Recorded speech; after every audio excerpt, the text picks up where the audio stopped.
temos um podcast especial gravado aqui na conferência Fiel Pastores e Líderes 2023, onde nós estamos também lançando para vocês exclusivamente aqui, e depois nesse mês de outubro vai ser lançado para todos, o livro Equipe Pastoral, Fundamento e Implementação, escrito por Phil Newton e Matt Schumacher. Esse livro aqui, ele trabalha um conceito que talvez se perdeu entre os muitos batistas, sobre a ideia de que deve ter uma pluralidade de pastores, ou bispos, ou presbíteros, em uma igreja local. Tem vários bispos nas suas igrejas? Na minha tem. Tem vários bispos. Na sua também? Vários. Nós temos 4 bispos. 4 bispos. Eu acho que é o termo que mais incomoda. Presbíteros é o que incomodava antes os batistas, agora bispos incomoda todo mundo. Mas nós queremos conversar sobre essa ideia de uma pluralidade de liderança pastoral em uma igreja local. Então a gente não está falando tanto sobre denominações, não estamos falando sobre presbitérios ou sínodos, estamos tentando considerar primeiro a igreja local com o seu conselho nas presbiterianas, ou com o seu presbitério nas batistas, ou sua equipe pastoral, que também é um nome. Agora, quando a gente fala em presbítero, bispo, pastor, a gente está falando da mesma coisa? São termos distintos, mas eles falam sobre a mesma pessoa? Ou será que nós devemos pensar em uma gradação hierárquica aí de autoridade? O que você acha, Daher? Eu entendo que o Novo Testamento usa essas 3 palavras para descrever a mesma função de liderança espiritual na igreja. Eu acho que uma passagem, por exemplo, onde isso fica super claro, é Atos 20. Né? Em Atos 20, Paulo pede para chamar, versículo 17. Atos 20, 17, ele pede para chamar os presbíteros da igreja, para que se encontrassem com ele. E ele começa a conversar, né, com os presbíteros, e a gente avança no texto, no mesmo capítulo, a gente chega no versículo 28, e ele fala para os presbíteros: cuidem de vocês mesmos e de todo o rebanho no qual o Espírito Santo os colocou como bispos, para pastorearem. Chame os presbíteros, o Espírito Santo colocou vocês como bispos para pastorearem. Está falando do mesmo grupo.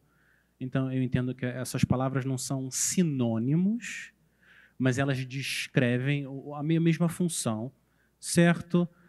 Presbítero significa literalmente mais velho, né? Vem do grego, do Novo Testamento. Presbiteros significa mais velho, depois acabou se tornando simplesmente velho. Então, fala mais da maturidade do líder. Pastor fala do cuidado e proteção com o rebanho, e bispo essa ideia do supervisor, né? Mas meu entendimento é que descrevem a mesma função, não uma hierarquia. A IPB também vê dessa forma? Na Igreja Presbiteriana do Brasil, nós enxergamos sim a ideia do episcopado, né, do episcopos, segundo o apóstolo Paulo lá em 1 Timóteo, capítulo 3, quando ele faz ali as qualificações, né? A gente entende que aquelas qualificações que ali, repetidamente, a palavra episcopos, né, é repetida, que ali refere-se aos líderes da igreja, que são os presbíteros da igreja local, que na Igreja Presbiteriana do Brasil nós chamamos de presbíteros regentes, junto com o pastor, que é chamado um presbítero docente, ou seja, ele tem uma carga de ensino maior, né? E então nós temos essa qualificação, essa diferenciação entre o regente e o docente, e os presbíteros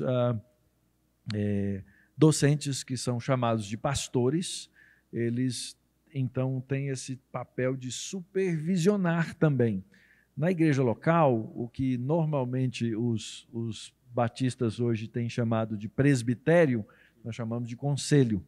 E o conselho da igreja local, ele então tem ali não é necessariamente uma hierarquia de poder, mas é uma hierarquia funcional. Um grupo, alguém tem que liderar. Então, normalmente, o pastor é o presidente desse conselho e um dos presbíteros é normalmente eleito como um vice-presidente. Ele substitui nesse processo de liderar o conselho. E é uma distinção que eu acho muito importante nessa figura do pastor. A gente tem uma ideia relativamente errada quando a gente pensa em pastor só como aquela figura, como é que eu vou dizer assim para não falar bobagem, né? Aquela figura doméstica de Davi cuidando das ovelhinhas, né? No Antigo Oriente Próximo, o pastor, ele é alguém que governa. Então, no próprio Salmo 23, o Senhor é o meu pastor, e ele governa como? Com a vara e o cajado. Se você for lá no Antigo Oriente Próximo, você vai ver no Egito e nas outras culturas a figura de um rei, com o braço assim, na mão ele tem o quê? Uma vara e um cajado. No livro de Jeremias, quando fala, vos darei pastores segundo o meu coração, são os líderes do povo de Israel, da nação de Israel. Então, por isso também no presbiterianismo, essa ideia da regência, ela é muito forte, ela é muito presente. Mauro, você escreveu na recomendação aqui do livro: fico extremamente alegre de ver que nossos irmãos batistas, a despeito das diferenças entre o sistema presbiteriano e o sistema congregacional do governo de igreja, estejam redescobrindo essa que já foi por muito tempo uma tradição no seu meio. O governo coletivo por meio de uma equipe pastoral e de presbíteros. Quando a gente fala presbítero, tem batista que até arrepia, né? Alex, presbíteros é coisa de presbiteriano? Essa coisa de ter presbítero em igreja batista é uma heresia? Não, não é uma heresia. Presbítero, eu entendo, é coisa da Bíblia. A palavra que é mais usada para descrever essa função de liderança é a palavra presbítero, mais até do que pastor, que é a palavra mais comum no meio batista. Mas, como eu comentei antes, é uma transliteração da palavra que o Novo Testamento usa, presbítero.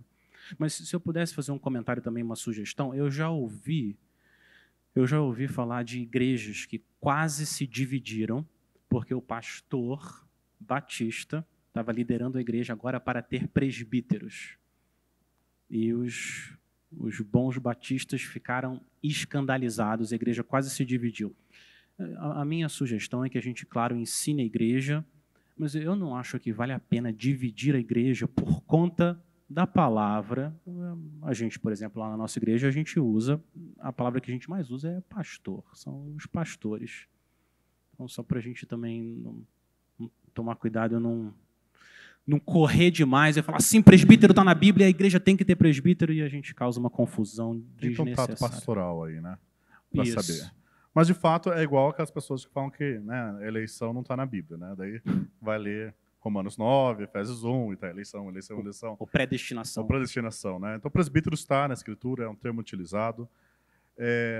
E nós vemos que há sabedoria nessa liderança plural. Então, acho que o ponto desse livro também, ele apesar de ter uma ótica mais batista sobre a questão, né, ele se aplica também de igrejas carismáticas, igrejas independentes, igrejas pentecostais. O ponto que eu acho que a gente quer argumentar aqui é que uma liderança plural é um fator que possibilita mais saúde para uma igreja local. Amém. Eu acredito, Vini, que dá para inverter a sua frase. Não é só sabedoria, é olhar o perigo do governo monocrático, não é? Porque, por exemplo, quando um conselho governa uma igreja, esse conselho, em geral, normalmente, são as pessoas que ficam na igreja.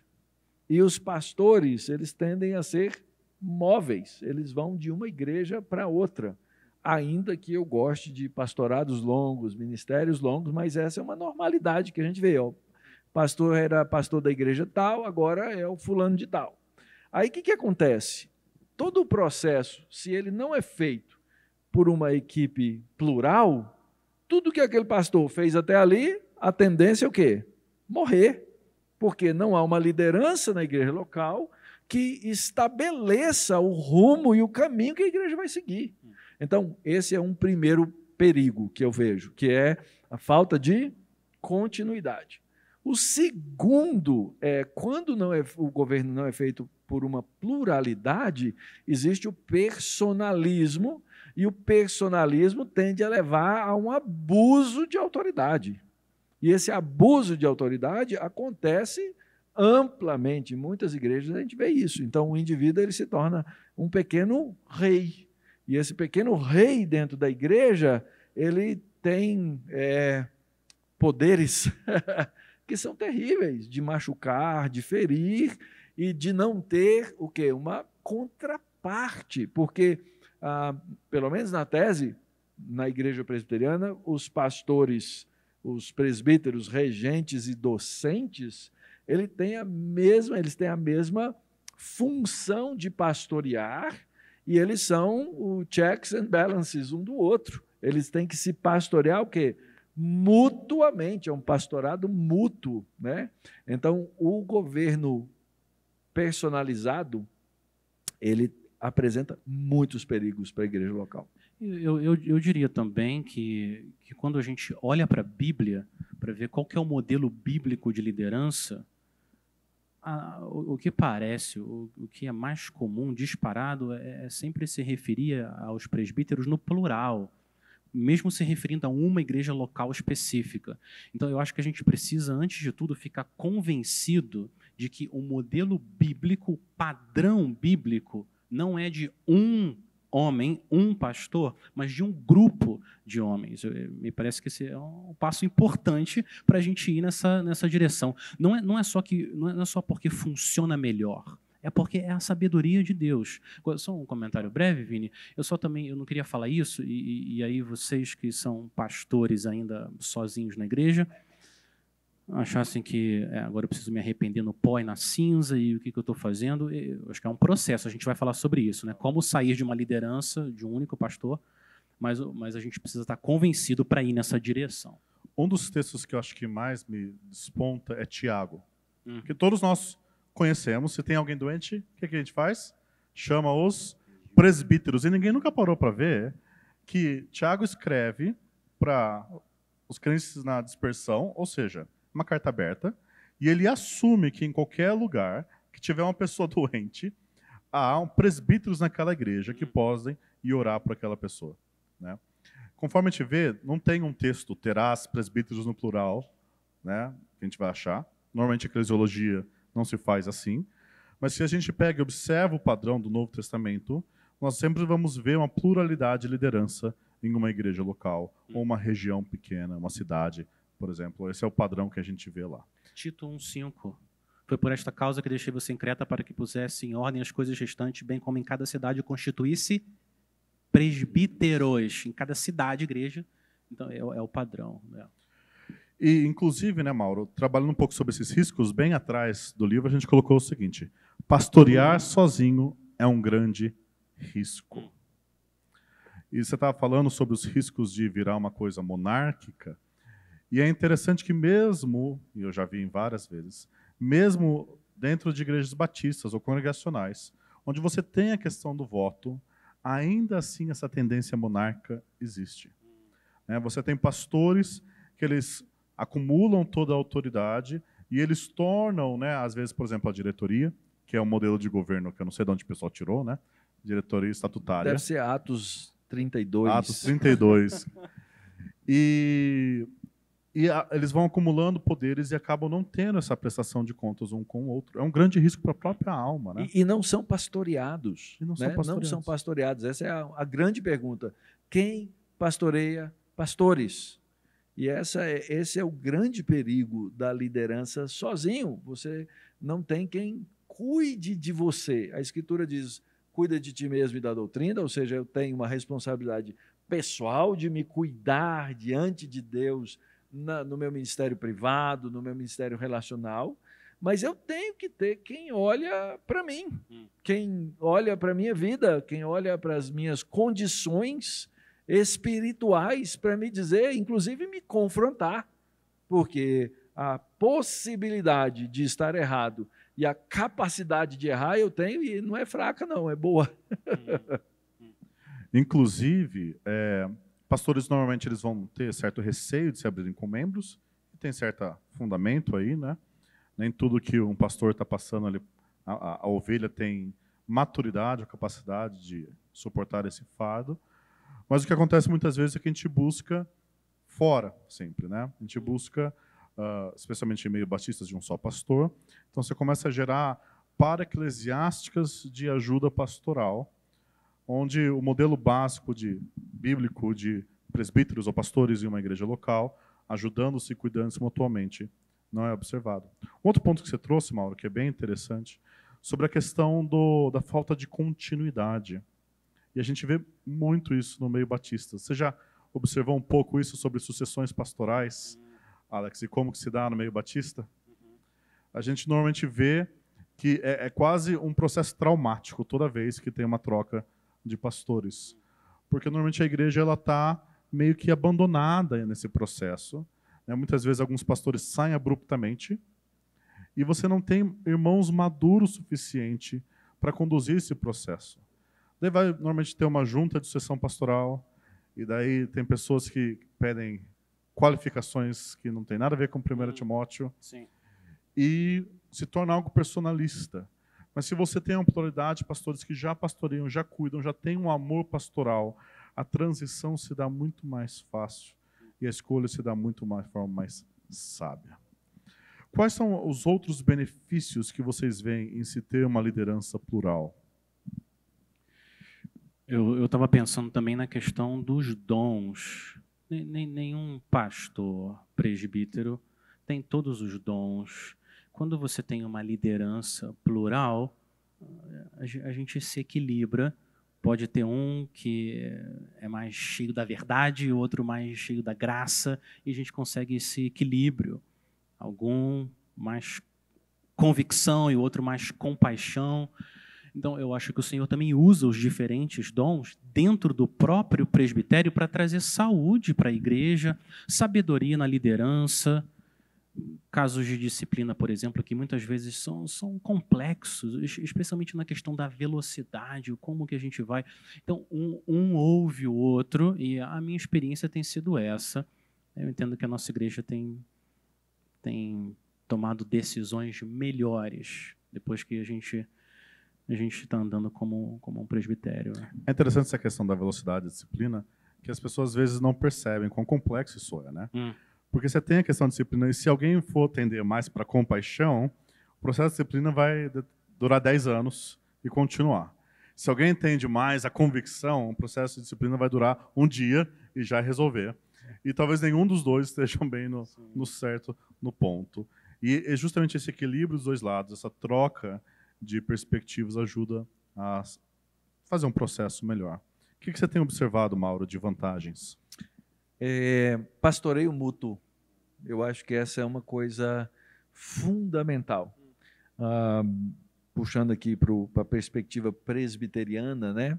Muitas vezes o que acontece nas igrejas presbiterianas é que os seus conselhos tornam-se conselhos administrativos. Então, os conselhos se reúnem para administrar a igreja. E aí as reuniões, elas têm sua leitura, seu texto bíblico, sua devocional. Agora vamos tratar do que é sério, mais ou menos isso, né? Eu já passei por essas experiências, né? E isso é muito perigoso, porque esse grupo, ele é fundamentalmente um grupo de pastoreio. Então, lá na nossa igreja, para situar assim, a ideia, né? O que eu faço? Nós temos as nossas reuniões de conselho, e nas reuniões de conselho, nós gastamos ali pelo menos uma primeira hora em pastoreio mútuo. Então, eu vou de presbítero em presbítero, de pastor em pastor. Meu irmão, como você está? Eu estou assim. Porque se nós não nos pastorearmos, nós vamos ter problemas. Porque nós temos fraquezas, nós temos lutas, nós temos dificuldades, como bem salientou o Alex aqui, a gente tem capacidades diferentes, né? A gente tem possibilidade de ver coisas com perspectivas diferentes. E, com certeza, viu, Alex, se eu tomasse todas as decisões sozinhas, elas seriam ruins, elas não seriam as melhores. E tem dia que eu saio meio contrariado, eu falei assim, eu não gostaria que fosse assim, mas eu dou graças a Deus, porque eu tenho esse irmão que me pastoreou, que olhou para os meus desejos e vontades e os meus direcionamentos, me confrontou, né? E me deu novas perspectivas. Então, isso é muito importante. Nesses casos, né, de disciplina, a gente passa por isso. Eu tenho um caráter mais vagaroso, eu tenho um pastor auxiliar que é mais bravo. Se nós não nos equilibrarmos, né, a coisa não vai rodar como ela deveria. Né? Então, meus presbíteros, eles trazem experiência, eles trazem sabedoria, eles trazem o que está acontecendo na vida do povo também. Então, nas nossas reuniões de planejamento, que a gente faz pelo menos uma por ano, tenta fazer, nem sempre funciona, a gente gasta um dia, que a gente chama o dia de pastoreio. Aquele primeiro dia da reunião, nós olhamos para a membresia da igreja. E nisso nós passamos nome por nome, pessoa por pessoa, oramos, avaliamos a situação de cada um, o que a gente sabe e o que a gente procurou saber. Por quê? Porque os guias, lá em Hebreus 13, não é? Eles são responsáveis pelo quê? O que diz lá? Pela alma. E eu não quero ser responsável pela alma de alguém que eu não sei nem o que está passando na vida dele. E nós somos pastores. Então, nós dividimos esse encargo. Ele é importante, essa divisão, né? Porque eu não aguentaria fazer sozinho, com certeza. Eu fico pensando também, Mauro, ouvindo você, do impacto que esse pastoreio mútuo, esse amor, essa amizade entre os presbíteros tem na igreja como um todo. Eu acho que um dos maiores impactos para a saúde da igreja é justamente esse ambiente no presbitério. Quando os pastores da igreja se amam, cuidam uns dos outros, isso vai se refletir na igreja. Meu testemunho pessoal, o Senhor, muito misericordioso, gracioso, colocou ao meu lado 3 homens super piedosos, amorosos. A gente tem um ambiente que a gente se ama e se diverte. A gente eventualmente precisa pedir perdão um para o outro, mas eu acho que a igreja olha e ela percebe, esses 4 homens, eles se amam de verdade. E isso afeta o amor também na igreja. O Senhor usa, né, o presbitério. E do lado negativo, que infelizmente a gente já viu isso acontecendo também, quando os pastores não se dão bem e não se entendem, isso vai se refletir também no ambiente da igreja, não é verdade? Eu oro todos os dias pela minha congregação, né? Deus me deu um povo inteiro e eu tenho que orar por eles, é minha obrigação, no mínimo, né? É orar por eles. Mas eu não tenho condição de todos os dias orar nominalmente por todos eles, né? Porém, pelos meus presbíteros e meus diáconos, eu oro diariamente por cada um deles e pela família deles. Isso me faz ter, obviamente, uma diferente afeição por eles, não é? Não é que eu gosto mais deles do que da congregação. Eu oro nominalmente também, todas as semanas, por 1 ou 2 membros da congregação. Mas a oração como um instrumento de Deus para moldar o nosso coração ao outro é um negócio fantástico, né? E isso coletivamente, né? Eu passo por uma situação muito difícil, de dificuldades de calúnia, uma série de coisas. Gente, o jeito que o meu conselho chegou em volta de mim, me cercou, eu falei, estou cercado por leões. O inimigo, ele pode ser um leão que ruge, mas eu tenho uns leões mais bravos aqui. Eles me cercaram. Quando eles me cercaram, eu me senti protegido pela minha própria congregação, pelo meu povo. E quando isso acontece, gente, você entende esse conceito do pastoreio mútuo, do cuidado mútuo, e isso é muito importante para a vida da igreja, com certeza. Se um presbítero tivesse, porventura, se levantado ou desconfiado, sem esse processo de pastoreio mútuo, isso teria impacto imediato na vida da igreja. Mas não teve nenhum, porque esse cuidado mútuo, ele é uma coisa fundamental no governo plural. Essa proteção que o governo plural traz, né, essa liderança plural, é muito importante, né? Até quando a gente pensa nas fraquezas pastorais, né? Existem momentos no ministério pastoral que eles são cansativos. Às vezes nós temos situações familiares urgentes que precisamos resolver. Às vezes pastores entram em burnout. E uma igreja onde um pastor, por exemplo, pregador que prega a maioria desses domingos, entra em burnout, que não tem uma liderança plural, é uma igreja que vai ter aqueles pregadores visitantes, vai se sentir não pastoreada, meio que abandonada. Mas uma igreja que tem uma liderança plural, pastoral, é uma igreja onde vai estar acostumado a ouvir a pregação de outras vozes, vai se sentir continuamente pastoreada pelos seus presbíteros ou pastores, né? Então, eu vejo essas vantagens também da continuidade regular do ministério, mesmo tendo as eventualidades da vida. Igreja exposta a outros modelos do que é andar com o Senhor. Ser parecido com Cristo não é fazer tudo exatamente igual ao Vini, ou Mauro, ou Alex. E quando você tem uma pluralidade, outros homens sendo modelo de piedade, ajuda a igreja também a seguir Cristo. Não necessariamente tudo que um pastor específico gosta e suas preferências. Aliás, uma das coisas que me destacaram, né? Eu fiz o estágio lá na Capitol Hill, Baptist Church, pastor Mark Dever. E eu confesso que quando eu cheguei lá, eu pensei, esse é o show do pastor Mark Dever, né? Vamos ver tudo que o pastor Mark Dever fez. Daí, conforme eu fui passando o tempo lá, são 5 meses de estágio, e eu fui vendo coisas sábias nas reuniões de presbítero, ou as coisas que às vezes acontecem na forma como ele prega, e eu pensando que tudo eram coisas que ele trazia. E conforme eu fui percebendo, eu falei, não, isso é a ideia de um presbítero, de um pastor ali.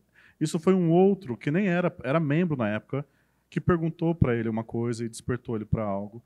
E eu percebi como aquela igreja e a saúde que ela tem hoje, sim, tem muito da liderança do Dever, do seu treinamento, do seu mentoreamento, do seu discipulado, mas como cada um daqueles presbíteros contribuíram significativamente para a saúde da igreja, né?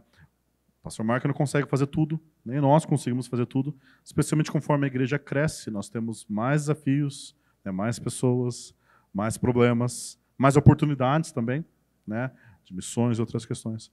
E esse governo plural, essa liderança plural, ajuda, né, a poder nortear e poder suplementar os dons. Tem um ditado africano que eu amo. Se você quer ir rápido, vá sozinho. Se você quer ir longe, vá junto. Então, você tem quantos anos, Alex? Quantos anos eu tenho? 23. Aí não, né, irmão? Nessa perna, 23, mas tenho 44. 44. Você tem quantos anos?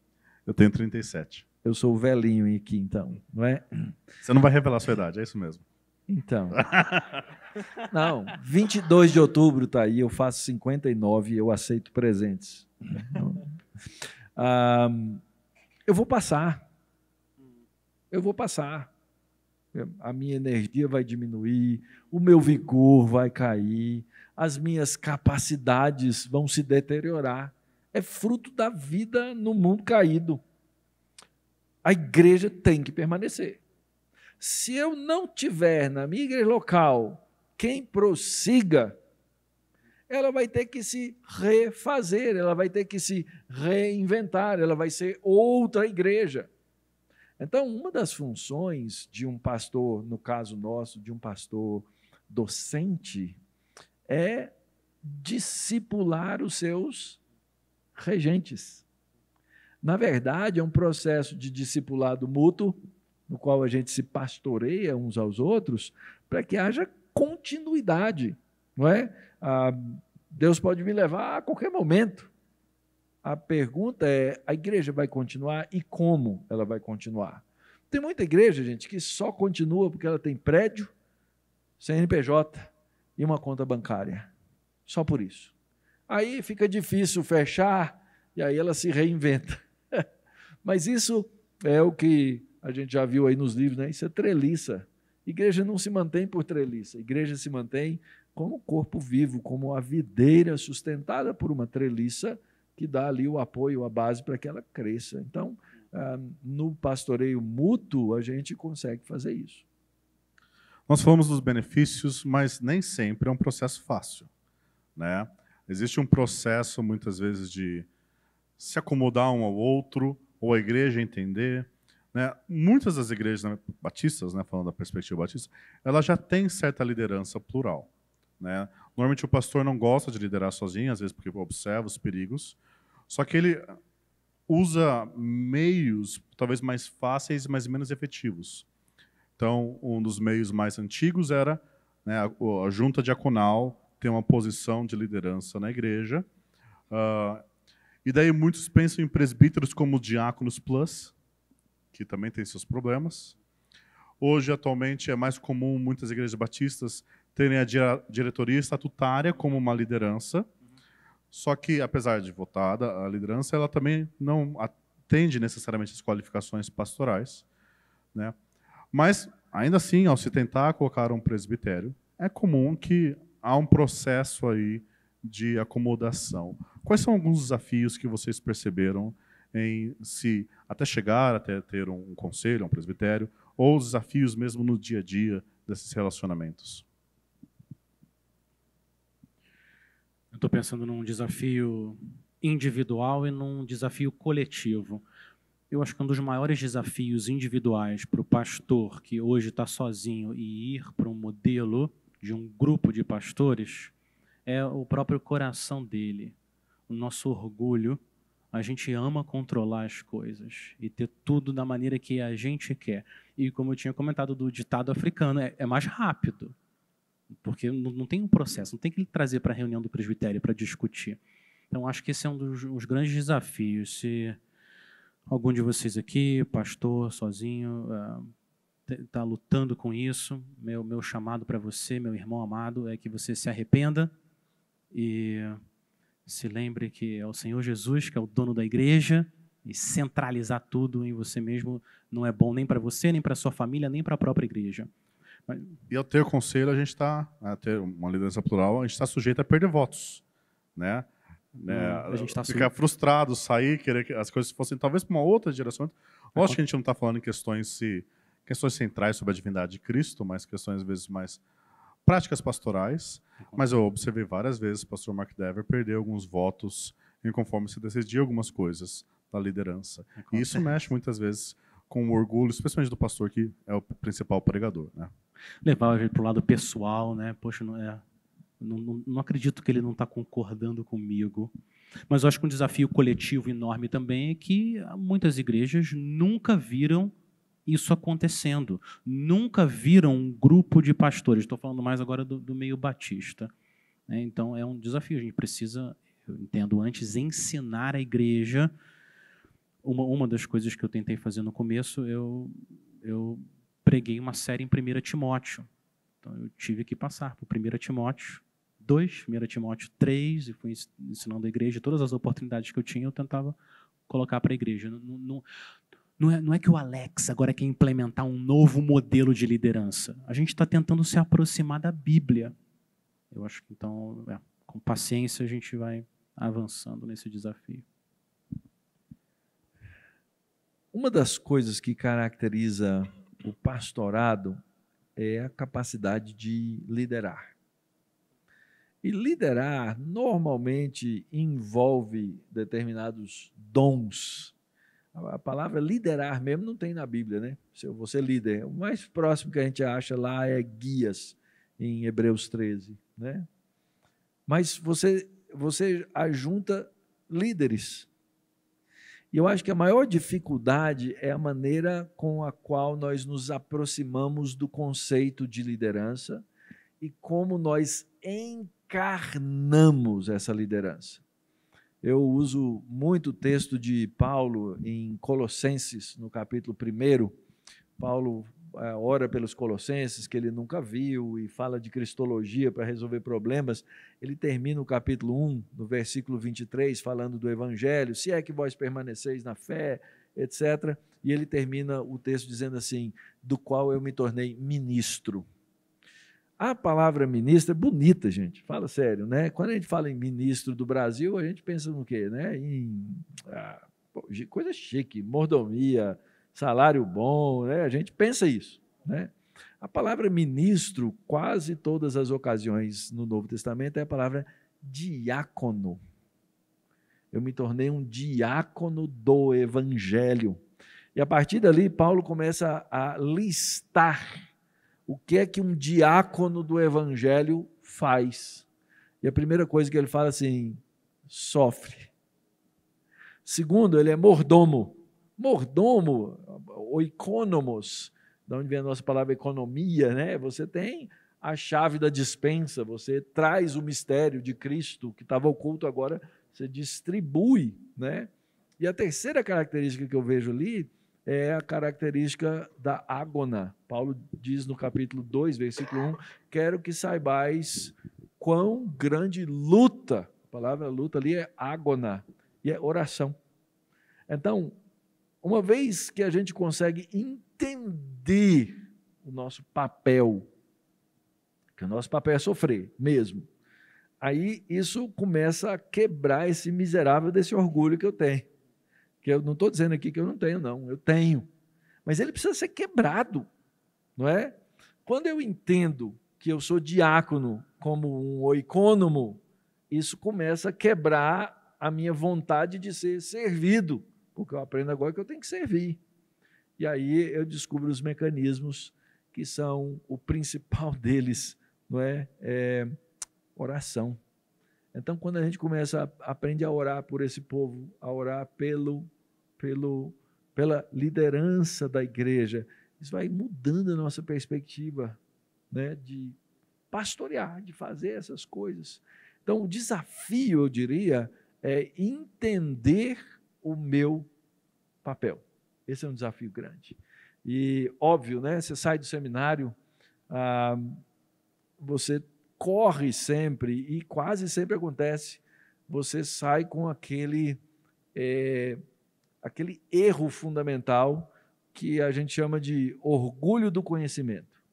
Então, eu estava numa igreja local, fui para o seminário, depois do primeiro ano, eu sabia mais teologia do que praticamente todo mundo que tinha na igreja. Isso faz o quê?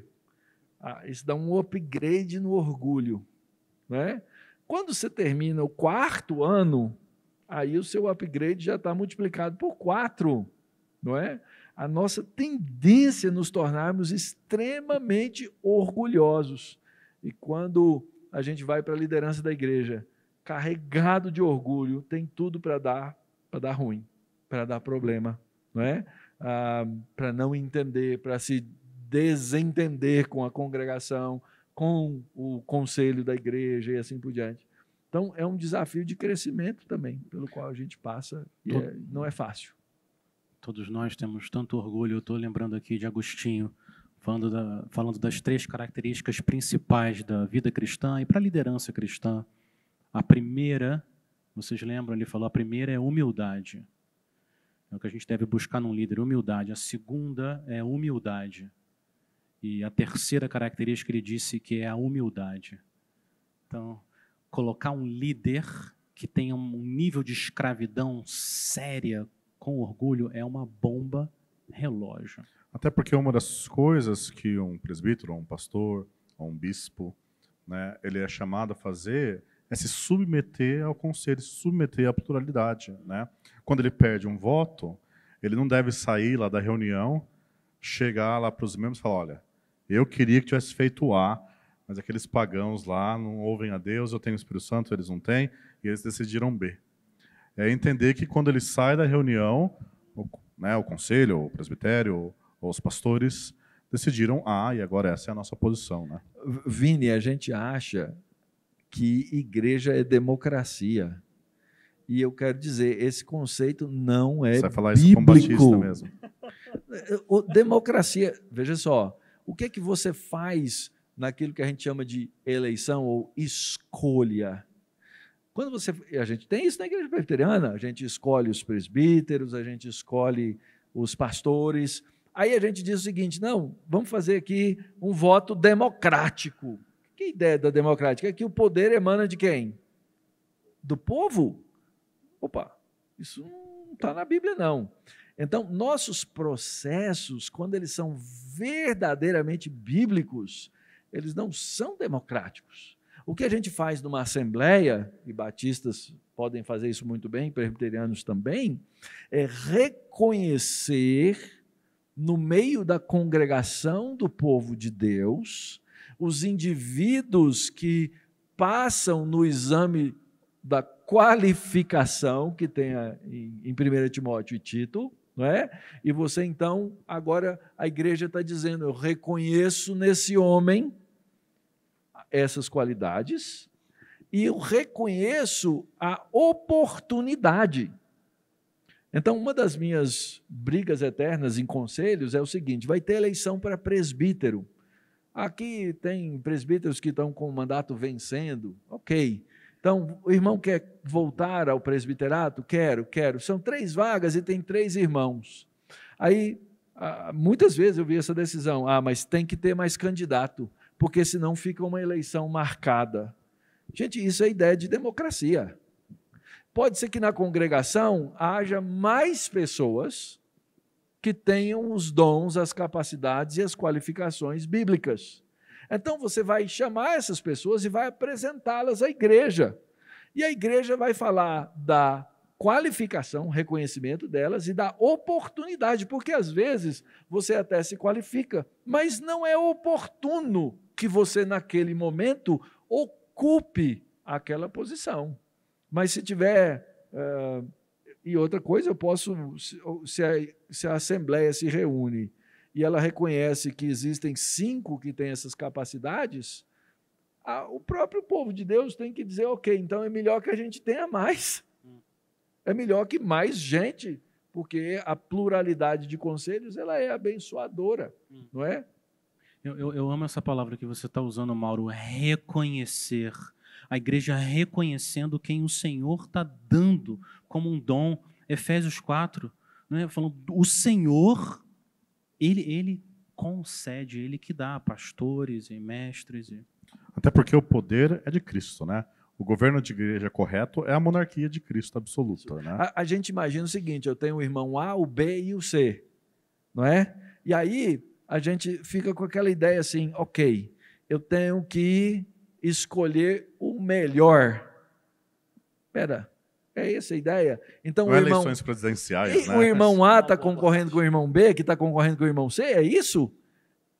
Isso não cabe na minha mente eclesiológica aqui. E me parece que esse é um modelo super comum também para sucessão pastoral, que eu também tenho dúvidas se é prudente e sábio fazer toda essa votação. E campanha, né?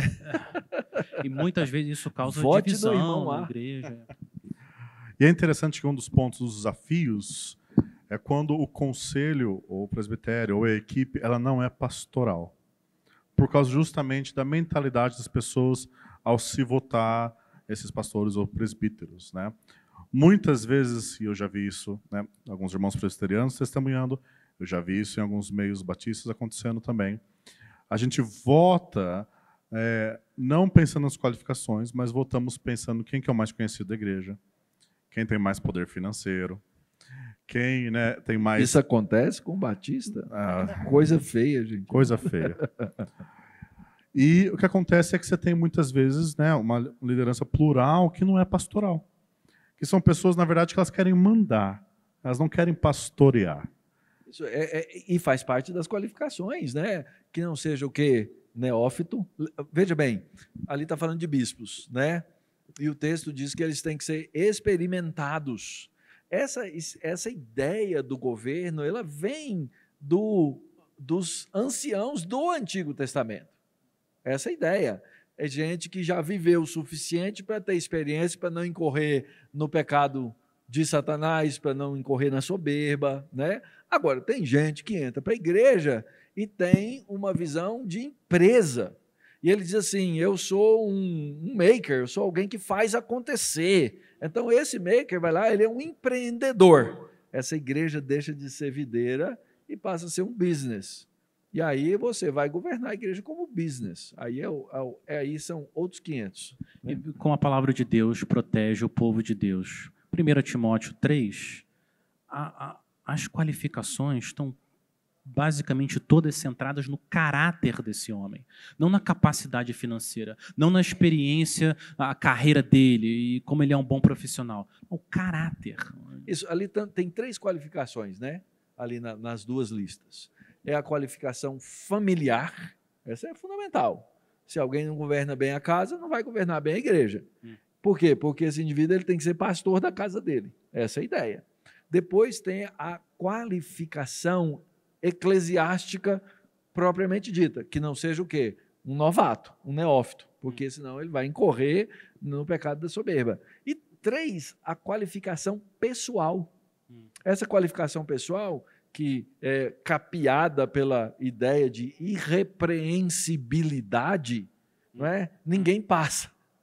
Porém, qual que é a ideia ali? A ideia é qual? A ideia ali é que se alguém fizer uma acusação, ela não cola. Por que ela não cola? Ela não cola porque existe um bom testemunho fora e dentro. Fora e dentro. E aí, então, temperança e todas as outras qualificações que estão ali são a maneira como eu reajo manifestando fruto do Espírito. Tudo ali tem a ver com fruto do Espírito. Né? Tudo ali tem a ver com fruto.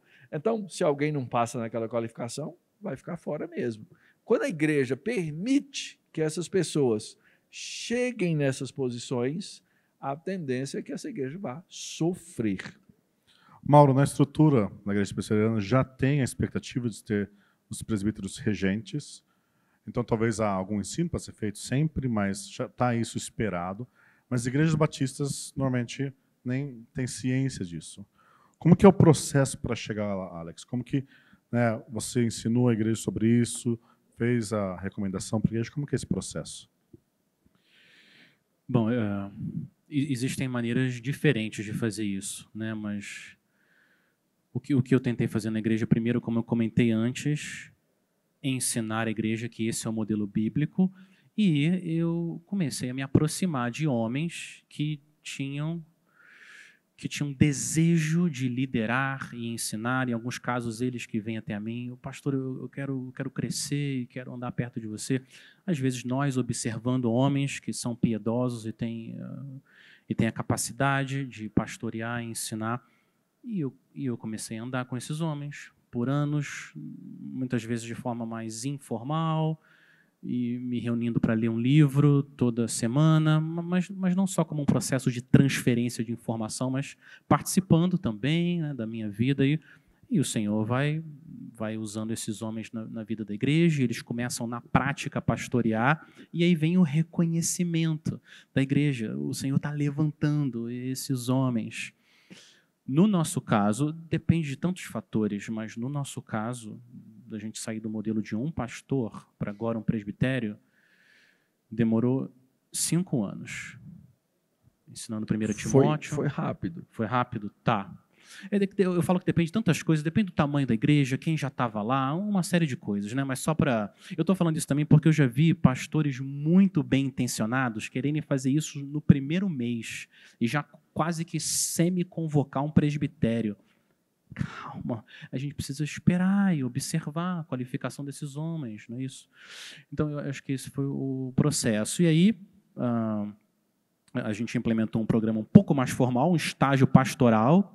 Cada semana a gente lê um livro pequeno, se reúne por 3 horas, discute ministério, igreja, piedade, e até que fica claro que o Senhor está levantando aqueles homens e eles são ordenados. Então, na nossa igreja, eles foram reconhecidos. Eu entrevistei eles primeiro pessoalmente. Eu tenho um questionário que eu usei da igreja que eu estava antes, 40 e tantas perguntas detalhadas sobre teologia, vida.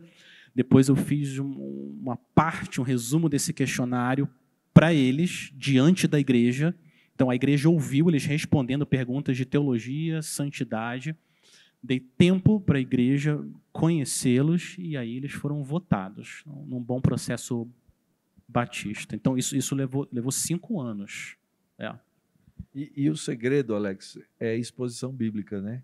Se a igreja não for convencida pela exposição do texto da Escritura, esquece, você vai arrumar briga, né? Então, isso gasta tempo, isso leva tempo. Só uma outra coisa que me vem à mente que me parece importante, a gente dá oportunidades públicas para esses homens servirem, eles ensinarem quando é apropriado, e eles estão sendo expostos também à igreja, e a igreja pode reconhecer os dons do Espírito na vida deles. Né?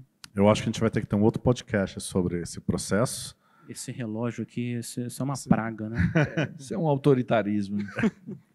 Mauro, você tinha comentado um livro bom para presbiterianos pensarem nesse quesito. Isso. Um livro bem legal que explica o modelo presbiteriano, né, é um livro chamado Como Jesus Governa a Igreja. Então, ele explica qual que é o fundamento bíblico que a gente busca para ter a estrutura que a gente tem, não é? Porque eu não tenho lugar nenhum da Bíblia dizendo faça exatamente isso. Eu não tenho um versículo, eu tenho que ter uma teologia. Então, esse é um livro bem legal para entender o modelo presbiteriano. A Vida Nova tem um livro da série 9 Marcas Presbíteros, marronzinho, pequenininho, que é ótimo para entregar na mão de um novo presbítero e falar, esse é seu trabalho. Mas se você quer chegar até lá, o Equipe Pastoral, acho que talvez é um dos melhores livros, mais para o meio batista, congregacional ou independente, que trabalha não só a teologia, o fundamento, mas também a implementação de um presbitério ou uma pluralidade de pastores numa igreja local. Muito obrigado, Mauro, Alex, por estar aqui conosco. Que Deus possa continuar abençoando o seu ministério e dando mais presbíteros e vocacionados para a igreja de vocês possam plantar mais igrejas. Amém.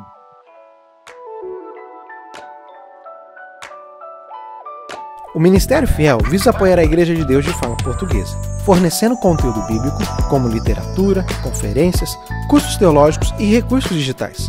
Acesse e encontre em nosso site nossas ações ministeriais e centenas de recursos gratuitos. Visite ministériofiel.com.br e cresça juntamente conosco na graça e no conhecimento do nosso Deus.